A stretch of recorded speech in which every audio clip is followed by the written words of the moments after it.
Hey guys, Hayoka Divination here, aka Anya, and I am back with a sequel to yesterday's video about the magic of the number 7. So, it's actually exactly 11:11 a.m. on this beautiful Earth Day, April 22nd of 2023. I don't know if that has anything to do with anything we're going to talk about, but there it is. So, to recap briefly, I demonstrated yesterday how the 7 primary colors of the visible color spectrum, aka the rainbow, red, orange, yellow, blue, red, orange, yellow, blue, green, blue, indigo, violet. Okay.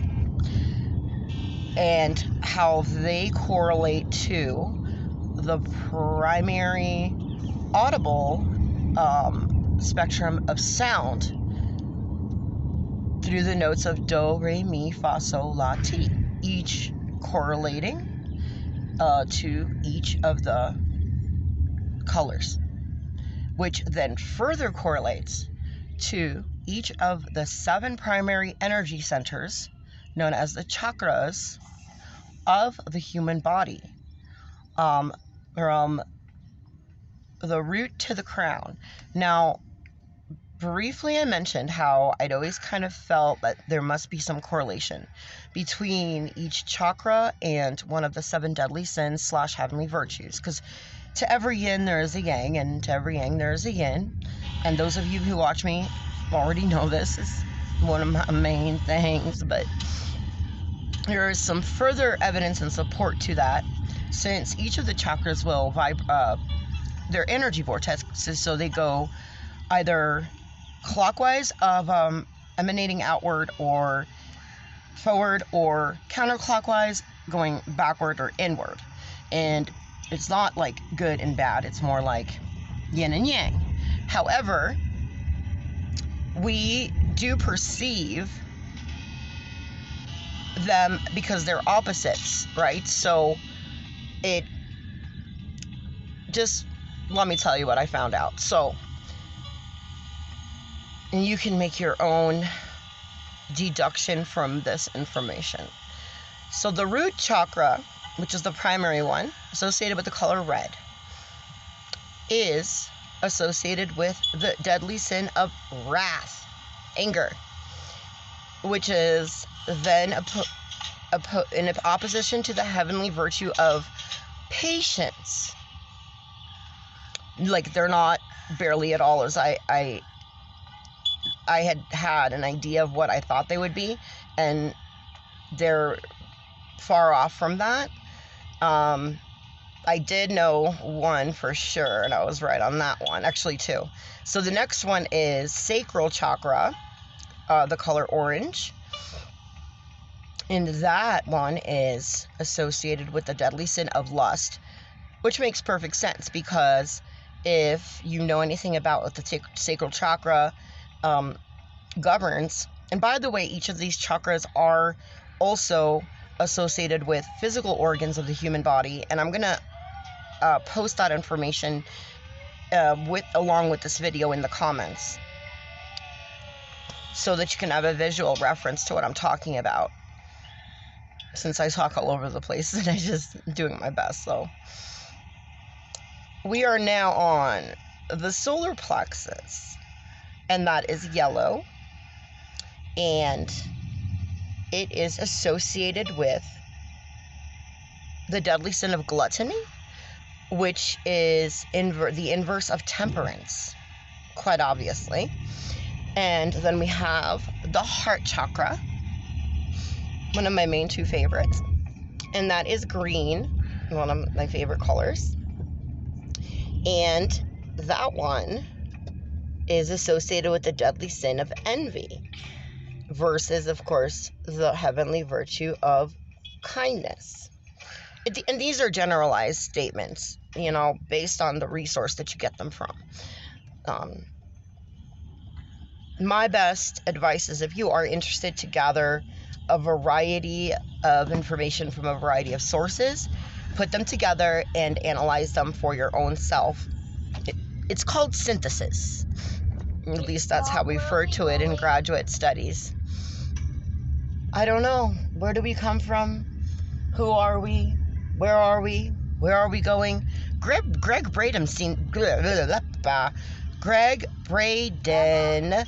to know a little bit of the answers about that. Where are we going? To the courthouse. Grandma always knows where we're going. Okay, where were we? So we're on the throat chakra, the blue. And that is right here. And it is associated with the deadly sin of greed versus, of course, the heavenly virtue of charity. Finally, the third eye, my other favorite, located right here.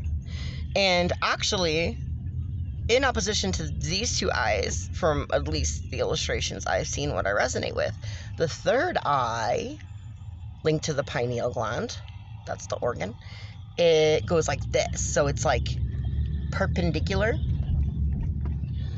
Okay. Now, where were we here? Almost at the end. Yes, and then finally we have the crown chakra. That one is the violet, as we discussed in video number 1. And it is associated with the sin of pride versus the virtue of humility. And I did feel I kind of figured that one out prior to looking it up, because pride is considered the deadliest sin. I've heard that, and it makes sense to me.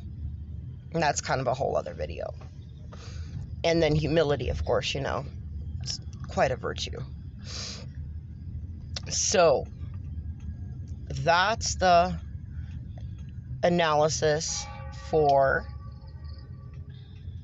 how the chakra correlations.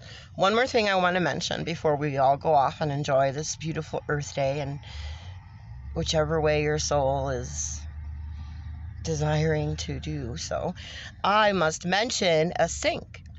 Sync, short for synchronicity. I received the following gift from my mother, like literally the other day. I think the day before yesterday, which is when I made the first initial video. And it is this.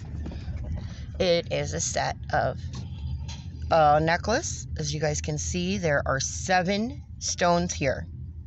And they are, for the most part, kind of like the 7 chakras. I mean, if you look at it, you got the red, the orange, this is as close to yellow, I guess, as they could get, and then the green. I mean, it's undeniable. We get the blue, the violet, the indigo, and then the violet.